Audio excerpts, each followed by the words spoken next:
Hello and welcome to the latest episode of the Boardmasters with me, Chris Mullins, and today I am going to be doing a how to play video on Counter Attack, the football strategy game. And it's been a while since my last how to play. I think the second video I ever recorded was my Super Club how to play back in September 2020, and I haven't done one since, so I may be a bit rusty, but let's do what we can. I wanted to basically showcase everything that can be done in Counter Attack to the best of my ability before Chris and I start our gameplay series next week. And yeah, let's dive in. So initially, obviously you've got to get the game set up. So there are two sets of teams or players in the core game. You've got Juventus versus Ajax, although they're not officially labelled as such. The kits are pretty self-explanatory for me, but you can name them whatever you want. And obviously each player takes all the tokens of the certain colour, as well as the goalkeeper, and that is their team. Both players need a dice. Optionally, each player can have a sand timer as well, which you can use in order to sort of speed up the movement phase and just put a bit of pressure on. Each player will need a distance stick, which you will need as this is going to influence everything that you can do in the game pretty much. You need a supply of your red, yellow cards and your injury tokens. Hopefully you won't be seeing many of those during the game. I know Chris and I in our practice game so far, we played about 4 hours without having a foul. But that may have just been us playing it wrong, because we did make a few rule mistakes before this, but that's how you learn it after all. And basically that is the setup in terms of everything you'll need from a physical token standpoint. And then to set the game up in terms of your pitch and your players, you have to then draw some cards. So personally for me, I like to draw the referees first. You can do these bits in any order really, but there are 4 referee cards in the game. So you give those a shuffle, put them face down, one player draws a card, and that is your referee for the game. So in this game, we have got Reed, the English referee, with a leniency of 5. So he likes to let the play continue, and basically if there is a foul, you would have to roll the dice to be equal to or higher than the leniency in order to get a booking. So with a leniency of 5, you've got a 2 in 3 chance of escaping from a foul without a booking. From the opposite end of the spectrum, the Scottish referee I think is the lowest. It is indeed Webster. He has got a leniency of 2. So whenever you commit a foul, you would have to roll a 1 to avoid a booking. So he is very, very generous with his cards. Next, and again, you don't have to do it in this order, but next we like to draw our goalkeepers. So again, there's 4 goalkeepers in the game. Shuffle them up, put them face down. Player 1 picks his goalkeeper, and player 2 picks his. And that's the goalkeepers done. Again, you don't have to do it in this order. And I guess the key stats on the goalkeeper, which we'll cover a bit more later, are the aerial ability, if you're challenging to claim a cross.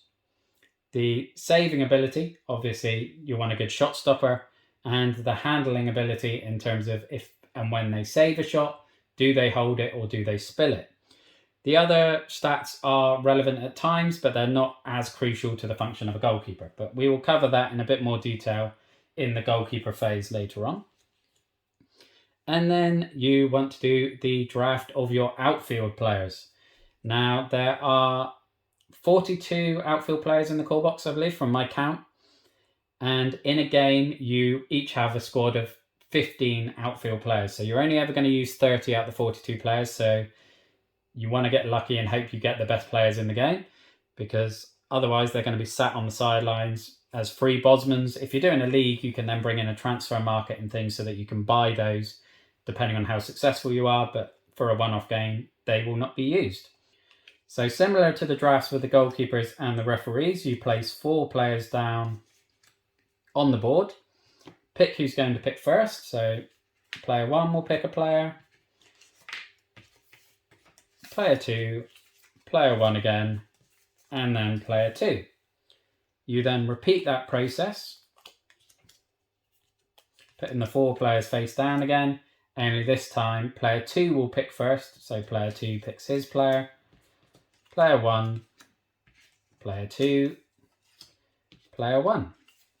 And you continue with this process, alternating the first pick, so player 1 picks first, then player 2 picks first, etc. And you keep going until you've got your squad of 15 outfield players, and then it's time basically to pick your team, in which case you are going to want to have a look at the stats. So we'll have a look at those in just a moment. Okay, so looking at the stats of the outfield players, you'll see from the example with Nazef that we've got here from Algeria, all the outfield stat categories are always the same. So we have pace, that indicates how many hexes a player can move during the movement phase. So for Nazef, his pace is 5, which means he can move 5 hexes during the movement phase. And again, we'll cover that in the movement phase later. His dribbling skill is only 2. So he's not a player that's going to be particularly successful at breaking tackles, but he may still be able to beat players in the movement phase. We will again cover that later because there are 2 distinct occasions where you attempt to get past players, and not all of them compare stats. So I'll go into that in a bit more depth later. Heading is pretty self-explanatory. Heading is when you're going up for a header, either to clear it as a defender or try and score as an attacker. The high pass stat, this is relevant for 2 types of passing, which is the high pass, obviously, and also the long pass, where you have to roll the dice, add that number to your high pass stat in order to see if you had an accurate high or long pass. In this case, Nazef has a stat of 6, so he's going to be a very useful player for a long or high pass. So he may be someone that you want to play out wide to deliver crosses, or in defence, potentially as a fullback or something, so that he can accurately clear the ball with a long pass. The next stat we have is the resilience, and that is key for if you get a foul, you do a check for an injury. So the player rolls their dice, and this is the player who received the foul, so the player who's potentially injured. And if the dice roll is less than their resilience stat, then they are injured. And if they do get an injury, obviously you mark it on their player token with one of these injury markers. But basically the main impact is that their pace stat is going to be reduced by 2 for the remainder of the game, which is quite debilitating, obviously, because you're not going to be able to move them as much. But you do have a squad of 15 players, so you may well want to make a substitution at that point. The next stat is your shooting. Again, very self-explanatory. When you take a shot, you roll a dice, add that to your shooting stat, and you compare that to the goalkeeper's saving stat. Again, we'll cover goalkeepers in their own separate section a bit later. Timestamps will be down below for each section. And then the final stat is the tackling, which again is going to be comparable to the attacker's dribbling stat in the movement phase, but only when you're attempting a tackle, not a steal. And again, we'll cover that in a bit more detail in a moment. Okay, so the next thing you want to do is pick your team and assign their formations. Now, for the purpose of this, I'm just going to deal with the outfield players, so I've drawn 10 random players. Obviously, when you're playing the game, you pick 15, and 5 of those have got to be your subs. But in this case, I'm just going to illustrate the starting 11. So you would go through your players, player by player, you would review the stats as we looked at earlier, so the pace, dribbling, heading, etc. And it's up to you to assign the most relevant position for that player. So for example, Longo here, who's an Italian player, he has got a 6 for heading, a 6 for resilience, and a 6 for tackling. So he is quite clearly going to be a defender. His pace is 4, which is relatively low. And he's got very poor dribbling and high pass ability. So especially with the high heading ability, it may be someone that you want to put as a centre-back, for example. So if I'm as Ajax on this side, I may put him at number 5 and then place number 5 on the board as a centre-back. And then obviously you've got to take into consideration if his pace is a bit low, you may want to defend a bit deeper or surround him with players with pace.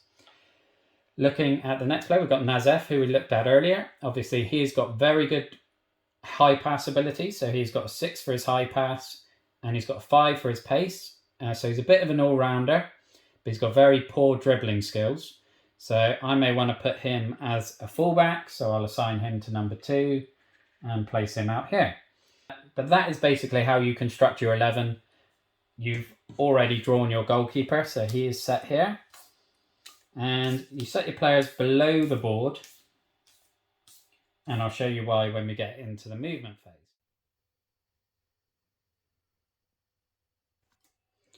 Okay, so the next thing to look at is basically the pitch. Now, obviously, you've got a number of hexes here, which are going to indicate how you move, your zone of influence and things that we'll cover in just a moment. But there are a couple of things on the board to make note of as well. Arguably, the most important is the final thirds marker. So at each end, you've got this red bordered third, which obviously is where the goal mouth action is going to happen. But the one key rule when you are finishing an action that ends in a final third, all players inside the opposite final third get to move up to 6 hexes. So if you're the white team at this end, if your player finishes his movement phase in the opposition final third, you can push your defenders up to 6 hexes to get them into shape. So, because if you've just defended an attack, they're going to be all over the place. So you get the opportunity to put a bit of structure back in your team.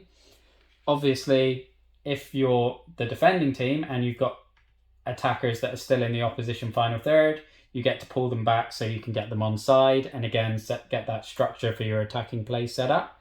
If you want to, leave a player in acres of space in the hope that you can win the ball and trigger a counter attack. Other than that, you have these hexes near the corners in each corner that have a dot in them. There is an advanced rule that basically states if you are taking a shot from a hex with a dot in it, then you're shooting from an incredibly difficult angle, so you suffer a 1 dice penalty. Well, 1 dice point. So if you roll a 6, you'd only get 5, not lose a dice, which is how I initially read it, which was very confusing because you only had 1 dice anyway. And the other thing is there are a couple of sections here with numbers on. Those numbers are to give you an indication of when there is a loose ball, like a deflection. For example, if you block a pass or you block a shot, then you have a loose ball and you have to roll a die to see which direction the ball is going to break. So you roll the dice. So number 1, so in this occasion, and they're both the same, it's just so both players can easily see, the one direction is going that way. So that is the direction the ball is going to go. And then you roll the dice again to see how many hexes. So if the ball has hit number 5 here, it's going to go in direction 1, which is that way, and it's going to go 5 hexes. So 1, 2, 3, 4, 5.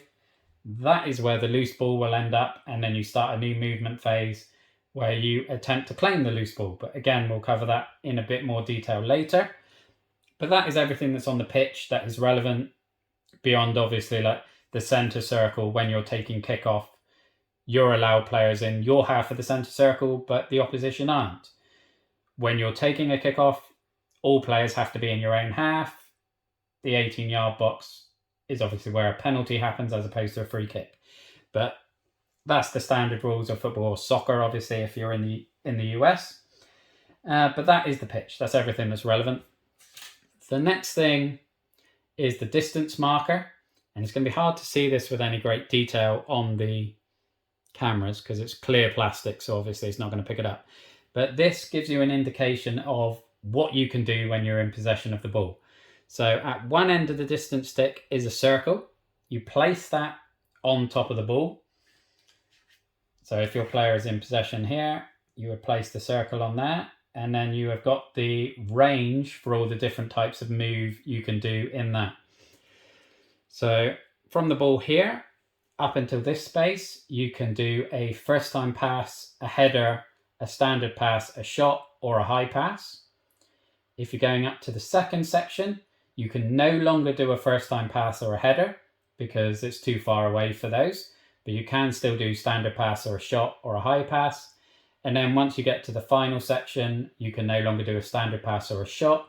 You can only do a high pass or a long pass, which is irrelevant of range, that can go anywhere on the pitch, but we'll cover that in the passing section. The zone of influence is basically how your player can influence the game and what actions he can take in and around his area. There is a very good explanation in the rulebook for it, but I will just illustrate it on the pitch as well. So if we look at the top down, you can ignore these numbers here. I'm just using those as a good indication for the 1 hex immediately around it and then the zone a bit further. So number 5 is on this dark green hex. That is his hex. So basically players cannot finish in the same hex as him. They cannot travel through his hex. And basically nothing else is allowed to go onto that hex in terms of players.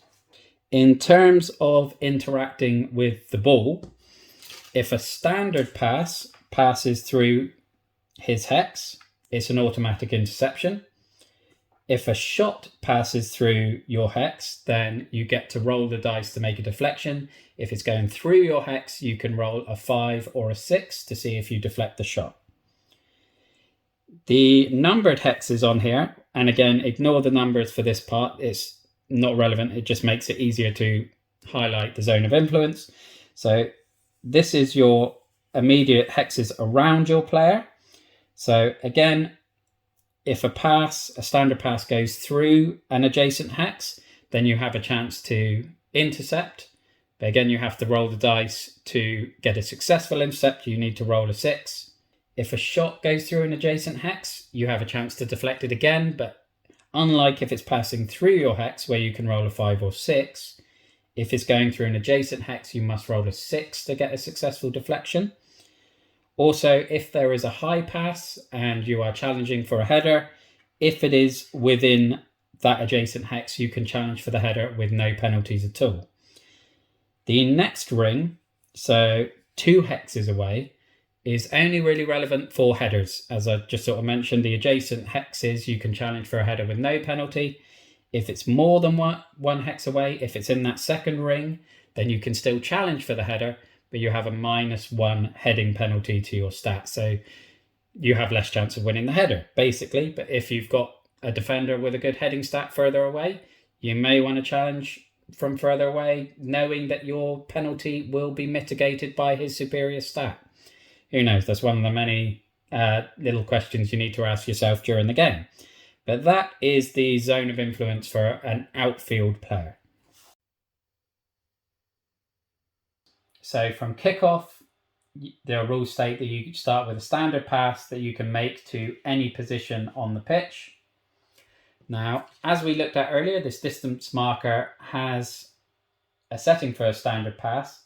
So typically, if number 3 was in this bottom corner here, you would not be able to make a standard pass to him because he's out of range.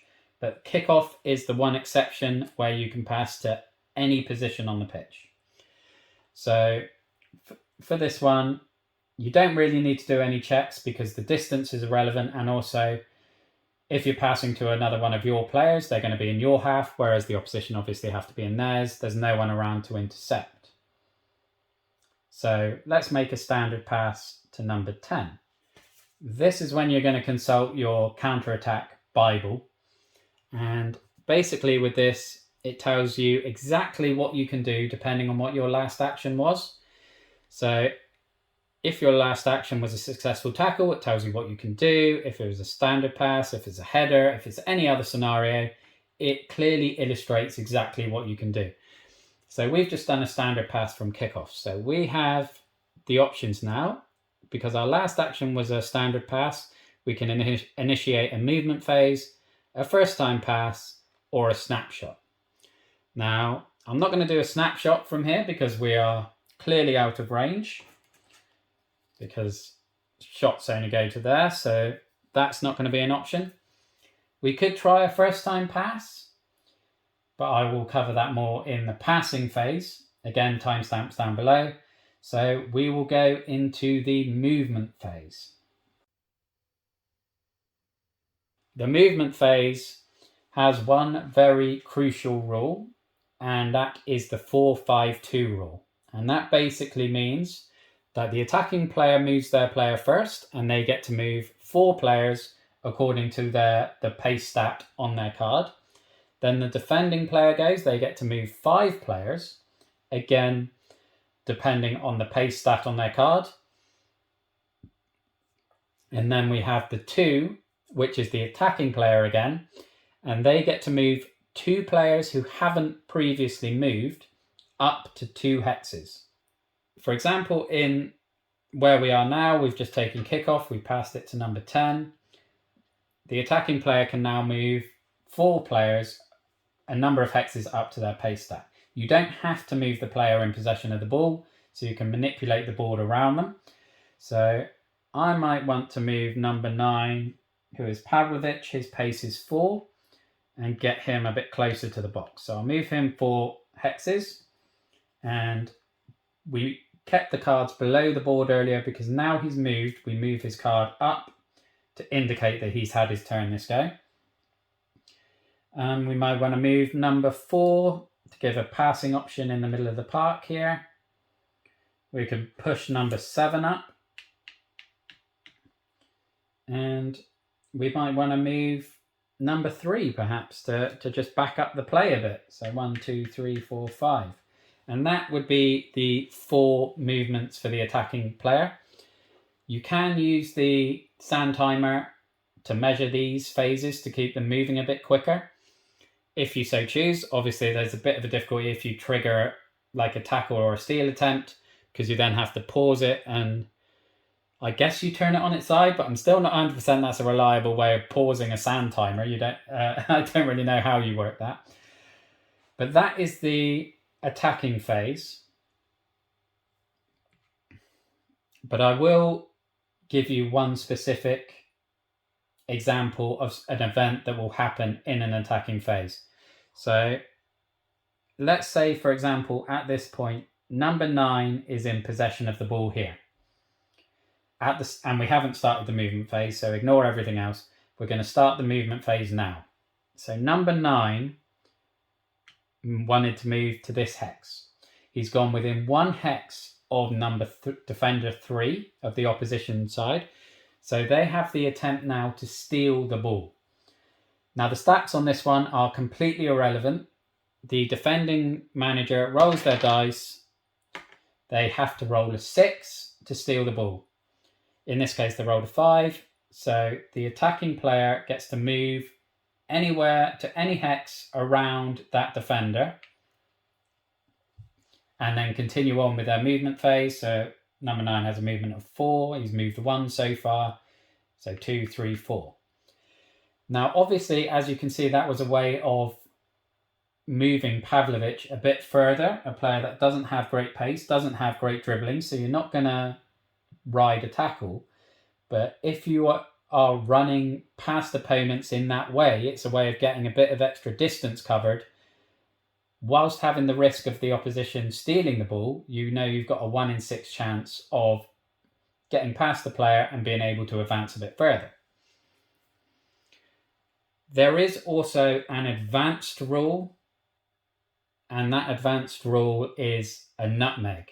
So I'm just going to reset it here.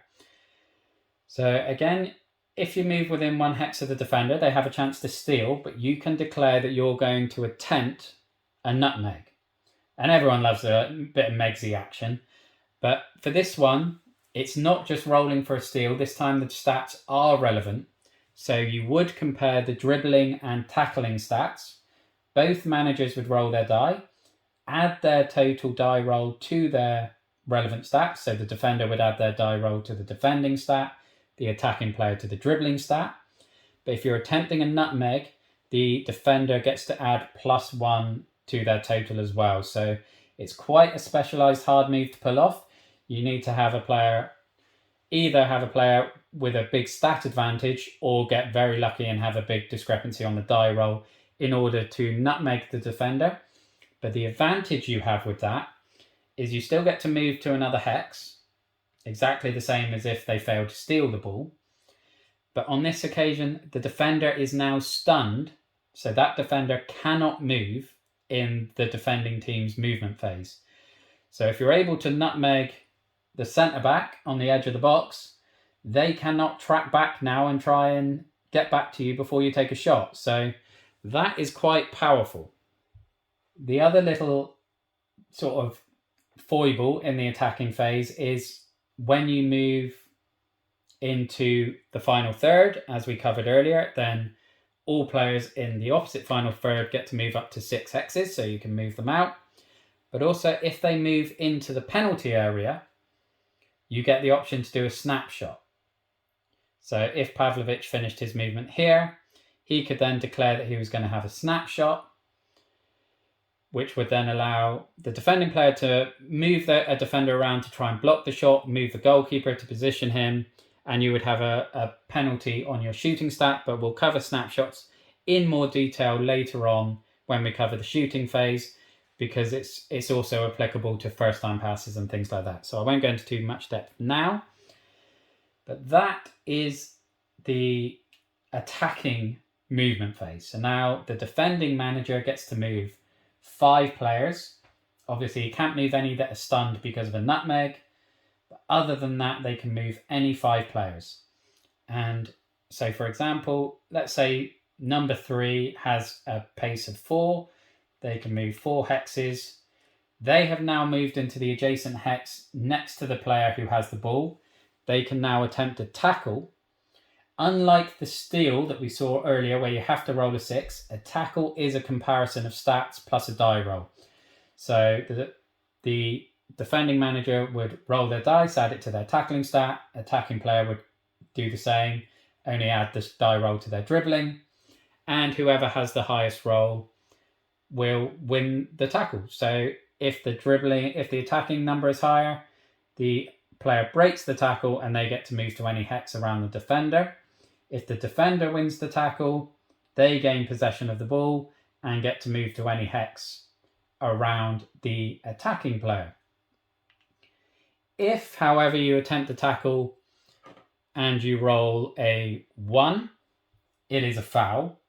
And that's where the referee's leniency comes in, as well as the defending player's stats. So you would roll the dice as the defending player who's committed the foul, and you would want that to be less than the referee's leniency. In this case, the leniency is 5, and they rolled a 3, so they managed to dodge a booking. If they'd rolled a 5 or 6, they would get a yellow card. Obviously, if they've already been booked, they would then get a red card. The dribbling player would roll their dice, and they would hope that it is lower. They would then check their resilience stat. So number 10 has possession. You've rolled a 5. Their resilience is 5. So if it's equal to or higher than your resilience, your player is now injured. They would get an injury marker and their pace would be reduced by 2 for the rest of the game. There are some advanced rules as well on tackling, where you can bring in the fouling football and declare a reckless tackle. Now, with a reckless tackle, the attacking player does not roll a dice, only the defending player. If you roll a 1 or a 2, then your reckless tackle has missed, the player has skipped past you, and play continues. If you roll 3, 4, 5 or 6, then you've cynically brought down the player. With a reckless tackle as well, you can do it from up to 3 hexes away. So you are truly reckless tackling. You are diving in from 3 hexes away in an attempt to steal the ball, which may be worth it if an attacker is getting near your box and you're the last man and you want to stop them getting into the box to attempt a snapshot, for example. But then if you roll your 3, 4, 5 or 6, you've given away a foul. You need to do a leniency check again. But with this, there is no getting away from a booking. If you pass the leniency check, so roll less than the referee's leniency, you get a yellow card. In this case, the defending player rolled a 5, which is equal to the leniency. And if you roll equal to or higher than, you get a red card for a cynical play, you are sent off, and obviously then have to play the remainder of the game with 10 men. There is one last advanced rule for tackling. So for example, if my attacking player was here and number 6 was trying to attempt a tackle from there, it would be a tackle from behind. For a tackle from behind, it's the attacker's eye line to the goal, to the center of the goal, and it's the 2 hexes immediately behind them. So in this case, it would be these 2 hexes that is a tackle from behind. If number 10 was over here, it would be these 2 hexes, because the line to the center of the goal is this way. So from this hex, it would not be a tackle from behind, but from these 2, it would be. Now, basically, with a tackle from behind, now there is an increased chance of a foul. So when the defender rolls their die, instead of being 1 for a foul, it's a 1 or a 2 for a foul. And then you would go through the standard checks for injuries and bookings and things that we've already covered. But that is basically everything that can happen in the defending movement phase. So they would move their 5 defenders in terms of getting in position to maybe block passing lanes, mark attackers, that sort of thing. They may even want to just move an attacker into space in the hope that you can then win the ball and trigger a counter attack to someone who may well then give you the advantage in your attacking phase. But then it is back to 2 in the 4-5-2 rule. So the attacking player now gets to look at the players that haven't moved and choose to move those up to 2 hexes. So in this case, we might want to have number 11 move up a bit. Number 8 could then just move across to hold the defensive midfield position, for example. And that is the movement phase. So we are now going to look at the passing phase. And there are 3 main types of passes and then an advanced type as well. And we'll cover all 3 of those. So we looked at the standard pass briefly with a kickoff, but we will look at it in a bit more depth now. So if we've got number 10 in possession of the ball here, you place your distance stick on with the circle on the ball and you cycle around, and anyone within this section, this circle, which is going to be pretty much every player other than the goalkeeper number 2 or number 11, you can make a standard pass to in terms of the distance.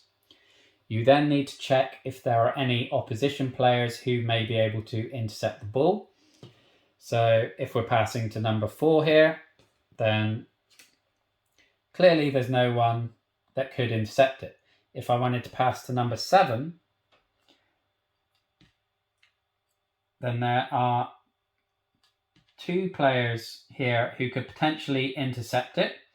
Now the line of the pass goes through hexes adjacent to those defenders, so they have a chance to steal, and for each defender the manager rolls the dice. If they roll a 6, then they have intercepted the pass and possession changes over and you start again. If, however, number 7 was here, if I wanted to make the pass to him, the ball will now pass through the hex that defender number 2 is stood on, so he would intercept it. So that isn't a pass you're going to want to make because you will lose possession of the ball, and that's why positioning your defenders in the movement phase to block passing lanes is so powerful. You can bypass that with a high pass, and a high pass, as we saw earlier, is from the ball to anywhere on the end of this distance stick. So I could do a high pass to basically anyone on the pitch. There are a few rules for the high pass. So in terms of defending, if I wanted to make a high pass to number 7 here, if I had a player within 1 hex in the path of the ball, like here for example, that pass cannot be made because that pass will be blocked. If they're more than 1 hex away, it's fine. But if they're 1 hex away and within the path of the ball, then it can't be made. If they're 1 hex away and it's on the other side, it doesn't matter. Also, when you make the high pass, both players have the opportunity to move their player up to 3 hexes, or pick a player. So you might want to pass to number 11. You could then choose number 4 to move 3 hexes to get a bit closer, whereas the defender might want to move 3 hexes to get close enough to be able to challenge for the header. And we will cover headers a bit later on. You would then, in order to make the high pass, check your player's high pass stat. So in this case, it's number 10. His high pass is a 5. The attacking player rolls their die, and the combination of the stat and the dice roll must be 8 or higher to be an accurate high pass. In this case, you rolled a 6, added onto a 5. That would be a successful high pass. So the ball would go to number 11, and you would then resolve the header if there are any defenders within heading range. You do have an advanced rule where you have the opportunity to try and control a high ball, but it is very tricky, similar to the nutmeg that we discussed earlier. So basically, when you're trying to control a high pass, you need to roll the dice as the attacking player, and then you add that number to your dribbling stat, and that will dictate whether you're able to control the high pass or not. You have to get a 9 or above. And then obviously if you control the high pass, then play continues with another movement pass, or another movement phase, or another pass, for example, if you wanted to pass inside. But that is the high pass. The long pass can go to any hex on the board. So there are no restrictions in terms of the distance stick. And again, there are a couple of little rules regarding these. So similar again, if there's a defender in the path of where you want to pass the ball and he's 1 hex away, you cannot make that pass. In the basic rules, you cannot pass you cannot do a long pass from your final third into the opposition final third. In the advanced rules, you can, but I'll cover that in just a moment. When you're picking where the long pass is going, it cannot be within 5 hexes of one of your players, or to land in the hex immediately adjacent to an opposition player. So if I wanted to play a long pass out to number 11, I couldn't put it here. It would have to be more than 5 hexes away from him. So I could do 1, 2, 3, 4, 5. I could play it here. And then with the potential that my player could then run onto the ball in the next movement phase. Like with a high pass, you then have to do an accuracy check. So you roll your dice, and again, you add the stat to your high pass stat, your dice roll to the high pass stat. And for this, you would need a 9 or higher for the high pass, or for the long pass, for the long pass to be considered accurate. If it is accurate, you then restart play with a movement phase with your attacker moving first, which gives you then the ability to move to collect the ball. And obviously, if you have aimed the ball 5 hexes away, because it's within 5 hexes that it can be used, then if you have a player with a pace of 5 or 6, they're going to instantly run into and collect the loose ball. If the pass is inaccurate, so your dice roll plus your stat is lower than the high pass stat, then you resolve a loose ball. I'll explain how to do that later. As I mentioned earlier, there is an advanced rule where you can do a long pass from your final third to the opposition's final third, but for that to be considered accurate, you need to roll a 10 or more, or get a 10 or more with a combined dice roll and stat.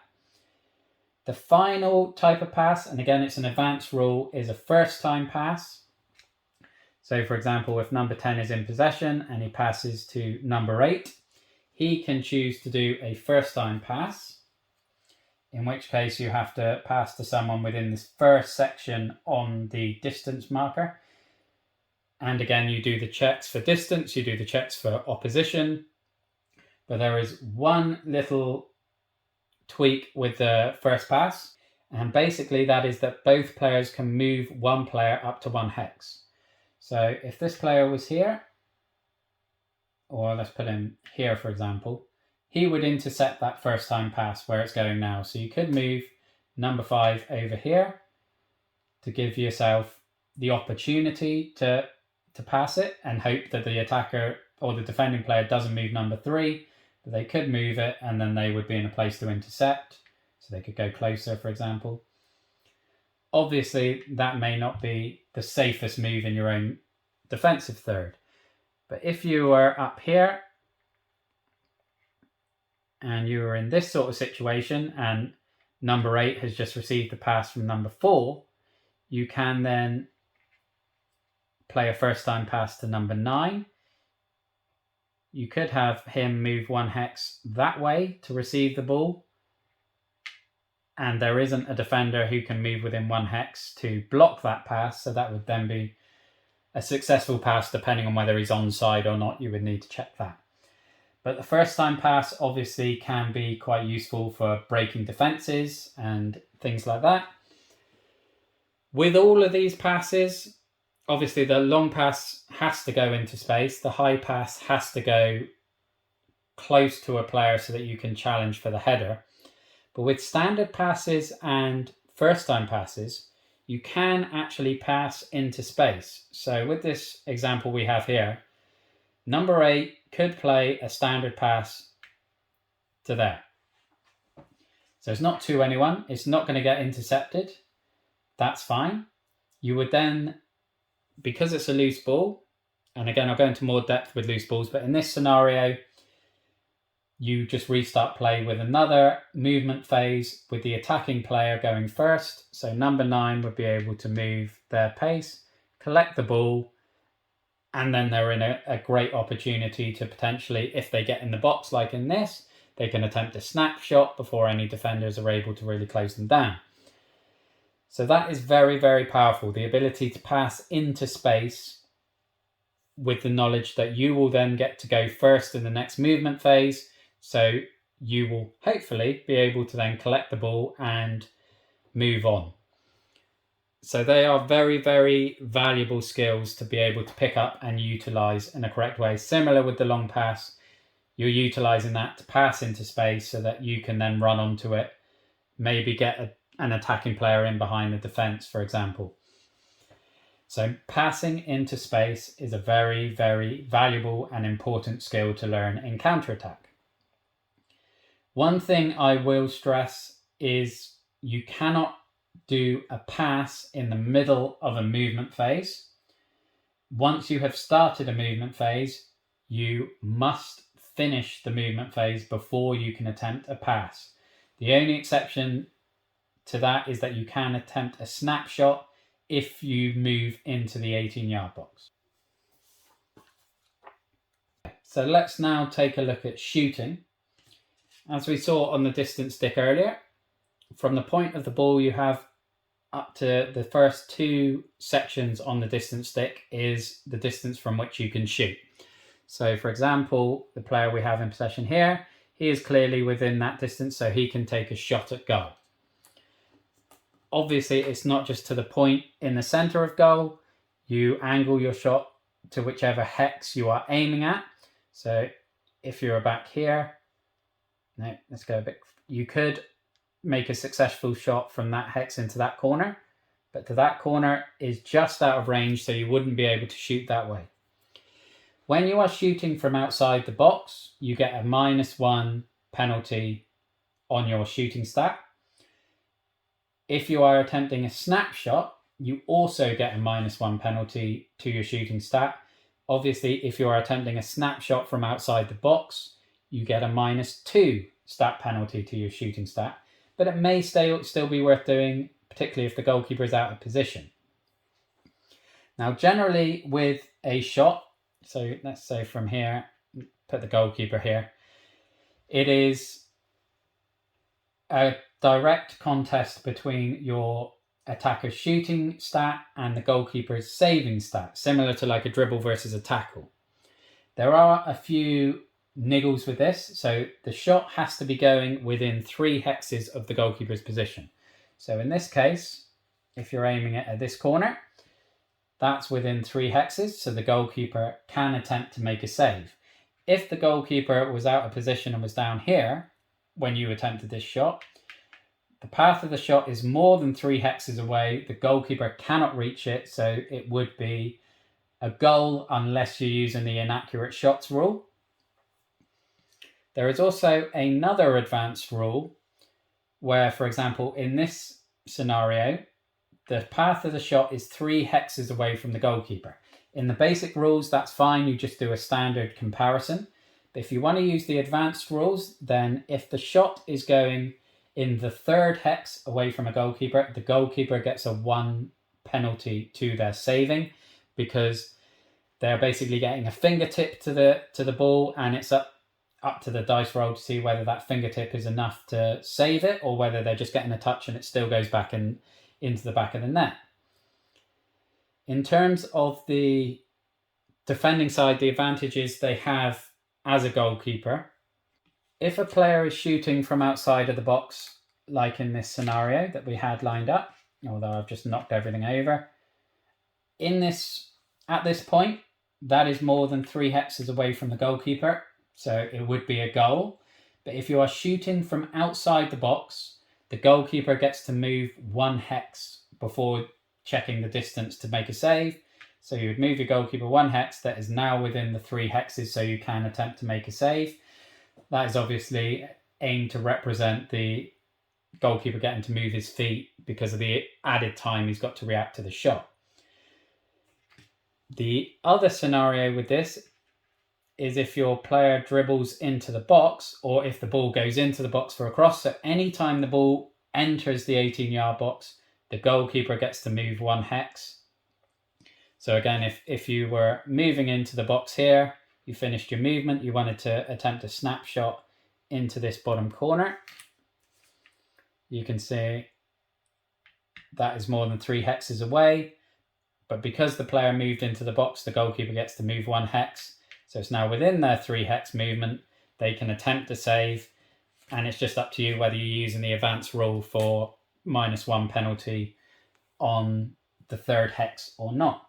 But that is basically everything to do with shooting, except for a couple of the advanced rules.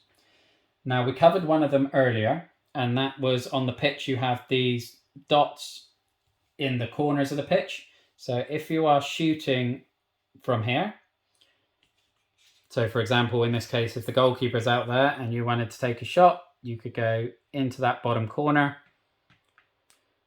You're shooting from outside the box, so the goalkeeper can move a hex, but it could still be a difficult save. So you could want to catch the goalkeeper out of position and score from that angle. But if you are shooting from a hex with a dot on it, you get a 1 penalty, -1 penalty to your stat, but it still may be worth trying. Also, if you are using the inaccurate shots rule, if you roll a 1, it is an automatic inaccurate shot. You would still check for deflections, which we'll go on to in just a second, but you would have no chance of scoring, basically. So when a snapshot is taken as the defending player, you get to move one of your players up to 2 hexes. Now, that may be that your goalkeeper is well out of position and you want to use the 1 movement for this scenario for it being outside the box, but also another 2 movement to get it in a position to make a save. Or if the goalkeeper's in a good position, you might want to move the defender here to try and block and deflect the shot. Now, the reason obviously you want to try and deflect a shot is because you want to stop a goal being scored. So you could move, as we showed, that defender there. And basically, in order to deflect a shot, if the pass of the shot is going through your defender, as it is in this scenario, the defending team rolls a die. If they roll a 5 or a 6, they've successfully deflected the shot. If they were only able to move here, for example, so the path of the shot goes through an adjacent hex, they roll the dice and they have to roll a 6. If they successfully deflect the shot, then you resolve a loose ball. And also, I guess, just covering the goalkeeper bit, if the goalkeeper makes a save, you then roll a dice to see whether they've caught the ball or not. But again, we'll cover that in more detail in the goalkeeping section. But let's move on now to heading. So with heading, you've done your high pass. You've rolled for accuracy. It's an accurate high pass, so you can go ahead for it. As we mentioned, so for example, in the scenario we've got set up here, we've got number 7 here in possession of the ball. His stats for high pass aren't great, but we've rolled, we know it's successful. we get to move one player each, so the attacking and the defending player get to move one player each up to 3 hexes. So you might move number 9 in here. They could move number 10, who's got the best heading stat here, to challenge. And because the ball is going to go into the 18-yard box, they might even bring the goalkeeper in to challenge as well, because goalkeepers can challenge using their aerial ability stat. So you've crossed it in, and now you've got a challenge, an aerial challenge. So the attacking player would roll their dice, add their roll, in this case a 6, onto their heading stat, which is looking very good at the moment because Pavlovic is 6, so they've rolled a 12. The defending team would roll their dice for each player. So for number 10, they're not going to have more than the 6, so that would be unsuccessful. They would then roll for the goalkeeper using their aerial ability. And so in that case, it's failed. The attacking player has won the header. Attacking headers at goal. Once you've won the header, you again get your distance stick because the first section is your distance for a header. So in an attacking sense, if it's reaching the goal, you can make a header at goal. As you've made a header at goal, any defenders that challenged for the ball cannot block that header. If the goalkeeper challenges for the header, they cannot make a save. So in this scenario, the attacker has won the header against the defender and the goalkeeper. He's scored. If there was for example, if you didn't challenge for the goalkeeper and you won the header just against the defender, you would then do the standard check against the goalkeeper's saving ability. The attacking player does not re-roll. It's still whatever they rolled for the headed challenge plus their heading ability against the defender. They then roll for their save onto the saving ability. And then you'd follow the following rules in terms of whether they catch it, loose balls, that sort of thing. If you're using the inaccurate shot rule and you roll a 1, then the header is automatically off target. It can't be deflected, unlike an inaccurate shot. So play would restart with a goal kick, which is basically the same as if a goalkeeper catches it. So it's not quite thematic on that perspective, in that you can use the throw out or to take a quick goal kick, but it's up to you. You can either say you can't use the throw rules or just do a long kick. But that is how you header in terms of if the attacking player wins it. If the defending player wins it, they again get their distance stick out and measure any distance. So they could header the ball to any spot in that distance. So they could head it over here, knowing that they then were last to touch the ball, so they get a movement phase, so they could start the next movement and try and pick the ball up. If there's another player in range, they could do a headed pass. So then that player is now in possession. You cannot do another headed pass afterwards, as is indicated on here. There is an advanced rule about heading back to the goalkeeper. And with this, kind of like the inaccurate shot rule, if you roll a 1 after declaring you're heading back to the goalkeeper, then you've mistimed the header completely. The ball flies past your goalkeeper and you've scored an own goal. So it has an element of risk. It's obviously 1 in 6, but is it worth the risk? It may be better than heading into a loose space where you're going to be under pressure or where your defender can't get away from the attacker, so will have to try and break a tackle or something. So it's risky, but it is an option. But that basically is heading, although there is one other little niggle. If you have a player 2 hexes away, like in this scenario, both players have got a player more than 1 hex, they're 2 hexes away, they can also challenge for the header. It's just when they do their roll, they would have a -1 penalty. So it's harder to win a header if you are 2 hexes away, but obviously we covered that in the zone of influence a bit earlier on. So go back and check the zone of influence section if you just want some clarification on that. But other than that, we are going to go now on to the goalkeeper section. Let's have a quick look at the goalkeeper stats, because these are different to the outfield players. So you have got the aerial ability, and as we saw in the heading section, that is how you challenge for a cross. One thing I didn't mention, obviously we covered if someone is challenging for a header that's 2 hexes away, they get a -1 penalty. That is the same for a goalkeeper if they're challenging using their aerial ability. If they're 2 hexes away, they get a 1 penalty. Dribbling is obviously if you have your goalkeeper in possession outside of the box and an opposition player tries to tackle you. Pace is how much the goalkeeper can move in the movement phase. Resilience is if you are the goalkeeper and you suffer a foul. Like a player may, if you're in possession of the ball, a player may want to do a risky tackle on you to guarantee a foul in the hope that they can injure your goalkeeper, because then you're... I don't know, to be quite honest, what you would do with an injured goalkeeper. I would hope you would get to choose one of the sub ones, but that could potentially mean you actually get a better goalkeeper than you started with. So it's an interesting one. Saving, obviously we've seen, that is the comparison you make to the opponent's shooting stat. Handling is a very important one. So basically, if you save a shot, then the goalkeeper manager gets to roll their dice. If they roll and it's higher than or equal to the handling stat, so in this case the handling stat is a 4, if you roll a 4, 5 or 6, then the goalkeeper isn't able to hold on to the ball, it deflects behind and you take a corner kick, which we will cover later.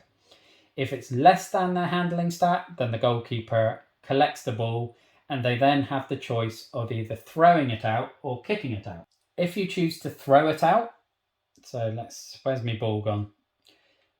If you've got the ball here and you choose to throw it out, it's the distance of a standard pass. And it cannot be intercepted and no players can move. So you could throw the ball out here to number 2. Nobody can move and you start play again with the next movement phase, or you can pass from there if you choose. Otherwise, if you choose to do a kick, all players in both final thirds can get to move up to 6 hexes, so you can push your defence up and then get the attackers back on side. You can get your own defence out of your own final third, and obviously the opposition can again move their attackers down, and it condenses down into that middle third again. Obviously you don't have to, you can keep a deep line defence, or you can leave an attacker in an offside position because they're not interfering. And then you do a long high pass check, the same as you would for a standard high pass. So you would check the goalkeeper's high pass stat, roll the dice, and you have to roll a 9 or more. And similar to the standard high pass rules, both teams get to move one player 3 hexes. So you can place the high pass into space as long as it's within 3 hexes of your player. And then depending on where the ball lands, if there are no defenders near enough to challenge you, you can attempt to control it or do a headed pass. If there's a defender, then you do an aerial challenge and resolve a header, as we've already seen. A few other things, as we mentioned with the heading phase, if a goalkeeper can challenge to claim a cross using its aerial ability stat, if it fails, then it's a goal conceded, provided that it's an accurate header. The goalkeeper can also intercept passes in the same way that any defender can, if the line of the pass goes through a hex that is either on or adjacent to the goalkeeper. The goalkeeper can also attempt to dive at the feet of an attacker. So if the attacker moves in to the box and doesn't choose to take a snapshot because they don't want the penalty, you can have your goalkeeper come out and dive at the feet of the attacker, in which case you would resolve it in the same way you resolve a tackle, but you would use the saving stat instead of the tackling stat, because obviously the goalkeeper doesn't have a tackling stat. But like with a tackle, if you roll a 1, then you concede a foul and have to do an injury booking check, because you may end up getting a couple of yellow cards and get sent off. And if you concede a foul, obviously then you have conceded a penalty. And there is just one advanced rule for the goalkeeper that I forgot to mention in the shooting ability section, and that is, again, it's an advanced rule, so it's optional.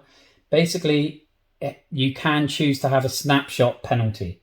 So in that situation, obviously, if you take a snapshot, the attacker has a penalty, but you can also apply that to the goalkeeper in that they haven't set themselves, so they're not in the right position to necessarily make a save, in which case they will get a penalty depending on how far away they are from the path of the shot.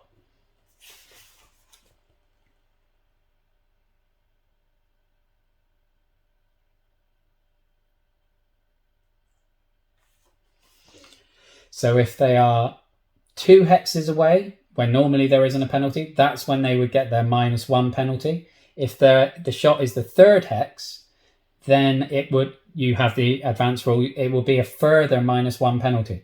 So it would be a -2 penalty from the snapshot penalty. And then you could also have the advanced rule where on the 3rd hex, they only get their fingertip and get a -1 penalty. So it could well be that on a snapshot, if you're playing with all the advanced rules, the goalkeeper could get a -3 penalty on that shot. But that is only relevant if you choose the goalkeeper to be the player that you move the 2 hexes when an attacker takes a snapshot. If you choose to move a defender 2 hexes, the goalkeeper does not take a snapshot penalty at all. It's only if you use the goalkeeper as the player that you move 2 hexes.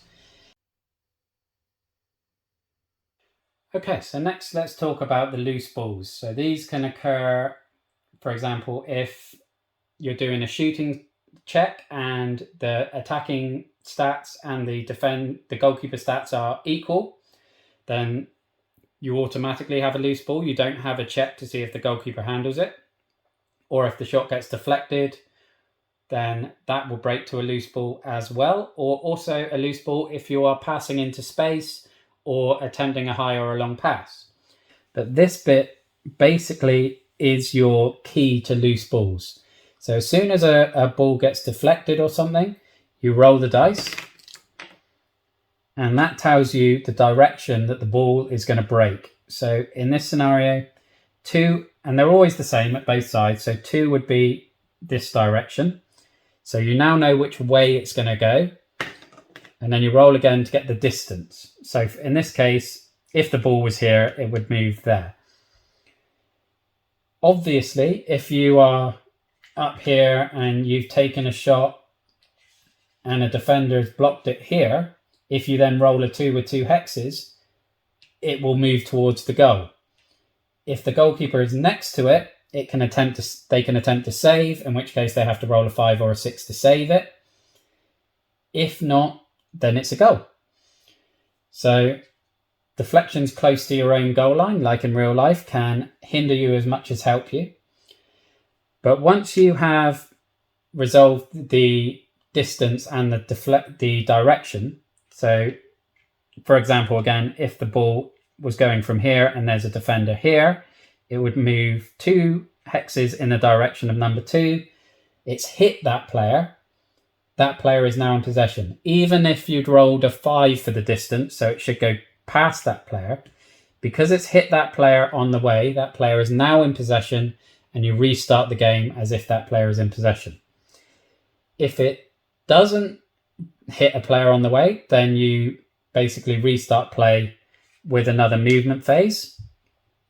And that is obviously the same with a long pass or a high pass, where no defender will have touched it unless you happen to put it close enough to a defender to intercept, in which case then you restart with a movement phase with the attacking player going first. But that is a loose ball. They basically have that random element of the direction and how far they're going to go, so create a bit of chaos. The thing really to talk about is set pieces. Now, in my experience so far, these are fairly infrequent. So if you attempt a shot and the goalkeeper makes a save but fails the handling check, then it goes behind for a corner kick.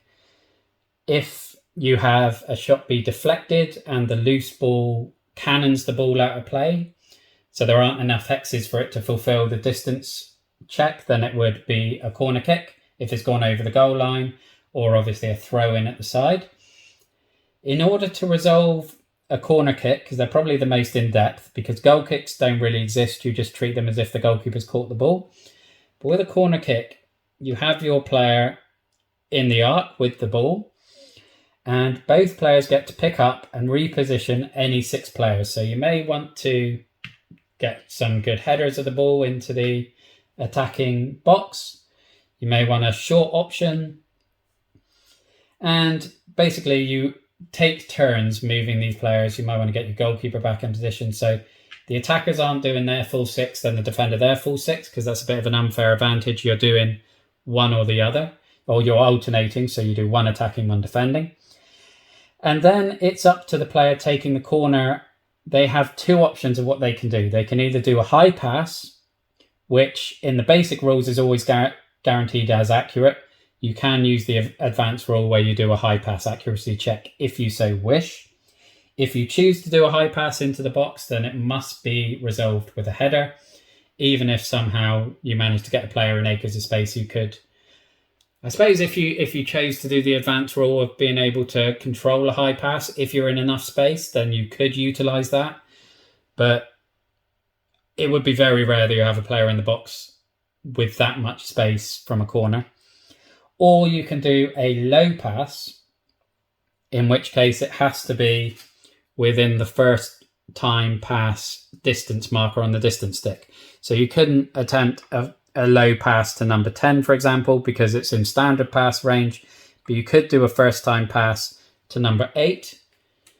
There isn't any rule in terms of in the rule book for defending players having to be a certain distance away from the corner taker.